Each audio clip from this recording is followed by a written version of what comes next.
Assalamualaikum warahmatullahi wabarakatuh. Salam sejahtera, shalom swastiastu, namo buddhaya, salam kebajikan. Selamat siang Bapak Adi Mursalin, SNM selaku dosen pengampu mata kuliah perilaku konsumen. Baiklah, saya di sini akan menjawab soal ujian mengenai mata kuliah perilaku konsumen. Soal dibagi menjadi dua bagian. Bagian A berkenaan dengan kegiatan di Google Classroom atau WA. Langsung saja untuk bagian yang A. Soal yang pertama adalah berapa kali Anda hadir dalam kuliah? Kenapa Anda harus hadir dalam kuliah perilaku konsumen? Jawab, 14 kali hadir dalam kuliah perilaku konsumen. Kenapa Anda harus hadir dalam kuliah perilaku konsumen? Karena sudah tugasnya mahasiswa untuk mengikuti setiap pertemuan mata kuliah yang diambil dan mendapatkan pengetahuan yang telah diberikan oleh dosen. Selanjutnya, pertanyaan yang kedua, sebutkan dan jelaskan tugas terstruktur yang sudah saudara buat dan manfaat apa yang saudara boleh mengerjakan tugas terstruktur tersebut. Jawab, tugas yang pertama adalah membuat 7 pertanyaan tentang perilaku konsumen beserta jawabannya. Untuk tugas yang kedua, mencari dan meringkas mengenai pengaruh gaya hidup terhadap keputusan konsumen dalam membeli suatu produk. Contohnya, ingin membeli sepatu, banyak pertimbangan sebelumnya membelinya. Tugas ketiga, mencari materi pengaruh psikologi terhadap keputusan pembelian konsumen dan mencantumkan link YouTube dan isi ringkasan dalam link YouTube tersebut. Selanjutnya, pertanyaan yang ketiga, manfaat apa yang saudara peroleh mempelajari perilaku konsumen melalui Google Classroom? Jawab, manfaat yang saya peroleh dalam mempelajari perilaku konsumen melalui Google Classroom adalah perilaku konsumen sangat bermanfaat untuk kepentingan penyusunan strategi pemasaran melalui pemahaman psikografis konsumen dan juga perilaku penggunaan pemasar dapat melakukan segmentasi berdasarkan variabel tersebut. Selain dapat memahami konsumen dengan baik, mempelajari perilaku konsumen juga memberikan manfaat bagi pemasar, pemerintah, dan juga bagi akademisi.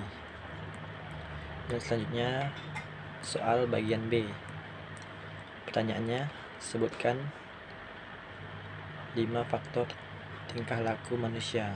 Jawab, yang pertama tingkah laku tertutup, yang kedua tingkah laku terbuka, yang ketiga tingkah laku relatif, yang keempat tingkah laku non-relatif, dan yang kelima tingkah laku kognitif, afektif, dan psikomotorik.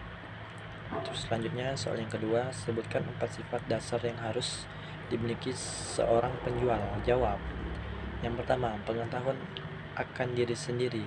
Yang kedua, pengetahuan akan barang dan jasa yang dijual. Yang ketiga, pengetahuan tentang langganan atau calon pembeli. Dan yang keempat, kepribadian penjual. Selanjutnya, pertanyaan yang ketiga, sebutkan 5 peran dalam proses pengambilan keputusan pembelian. Yang pertama, pemakarsa atau inisiator. Yang kedua, pemberi pengaruh atau influencer. Yang ketiga, pengambilan keputusan atau decider. Yang keempat, pembelian atau buyer. Dan yang kelima, pemakaian atau user. Selanjutnya, pertanyaan yang keempat, apa yang dimaksud dengan perilaku konsumen? Jawab, perilaku konsumen adalah perilaku yang ditunjukkan konsumen dalam memilih dan memutuskan beberapa alternatif produk, barang, atau jasa untuk selanjutnya dibeli dan dimiliki.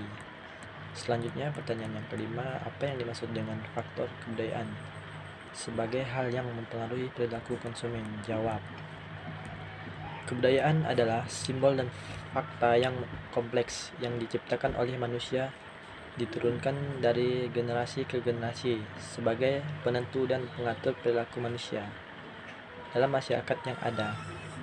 Faktor budaya terdiri dari kultur, subkultur, dan Kelas sosial. Faktor-faktor budaya mempunyai pengaruh yang paling luas dan mendalam terhadap perilaku konsumen, karena seseorang cenderung akan mengikuti budaya di daerah tempat tinggalnya. Selanjutnya, pertanyaan yang keenam, sebutkan 4 faktor pengaruh perilaku konsumen. Jawab. Yang pertama, faktor budaya atau cultural faktor. Yang kedua, faktor sosial. Yang ketiga, faktor pribadi. Yang keempat, faktor psikologis. Selanjutnya, pertanyaan yang ketujuh, apa yang dimaksud dengan tipe pelanggan piknis dan bagaimana cara menghadapinya? Jelaskan. Jawab. Pelanggan tipe piknis adalah bentuk tubuh konsumen tipe piknis antara lain berbentuk badan bulat, agak pendek, dan wajahnya bulat lebar. Pelanggan atau konsumen ini biasanya bersifat ramah, tenang, suka bicara, dan suka humor. Selanjutnya, pertanyaan yang ke-8, apa yang dimaksud dengan tipe pelanggan atletis dan bagaimana cara menghadapinya? Jelaskan. Jawab. Pelanggan tipe atletis, ciri fisik, bentuk badan kokoh, pundak tampak lebar, pinggul berisi, anggota badan cukup panjang, badan berotot dan kekar, berwajah bulat, telur atau lonjong. Karakter, energi namun berpenampilan kalem, jarang humor, kaku dan tidak lekas percaya. Cara menghadapinya, yang pertama, hindari debat kusir. Yang kedua, beri kesan mereka pribadi yang cerdas. Yang ketiga, bersabar, tidak terburu-buru. Yang keempat, memberi penjelasan yang sistematis. Yang kelima, hindari sikap mengecewakan mereka, khususnya jika mereka tidak membeli barang. Selanjutnya, pertanyaan yang ke-9, apa yang dimaksud dengan tipe pelanggan analitis dan bagaimana cara menghadapinya? Jelaskan. Jawab. Pembelian analitis adalah tipe ini cenderung sangat diteliti, terutama pada masalah angka, detail pada spesifikasi dalam produk yang Anda jual. Sebagai seorang tenaga penjual, maka saat Anda sedang menghadapi calon pembeli tipe analitis, maka yang perlu segera Anda presentasikan adalah hal-hal yang bersifat spesifik dari produk atau jasa Anda, misalnya seperti cara kerja produk atau jasa, harganya, manfaatnya, pelayanan sesudah pembelian, dan lain-lain. Selanjutnya, pertanyaan yang ke-10, sebutkan 3 ciri pelanggan lanjut usia dan bagaimana cara menghadapinya. Jelaskan. Jawab. Yang pertama, sangat sulit terpengaruh bujuk rayu petugas. Yang kedua, sudah mantap dalam memilih barang yang diinginkan. Yang ketiga, acap kali menanyakan barang-barang yang sudah ketinggalan zaman. Cara menghadapinya biasanya bersikap ramah dan ngomong pada petugas yang masih muda-muda, cenderung ingin berlama-lama dan ngobrol dulu dengan petugas. Mungkin itu saja jawaban yang dapat saya berikan. Kurang lebihnya saya mohon maaf. Assalamualaikum warahmatullahi wabarakatuh. Selamat siang.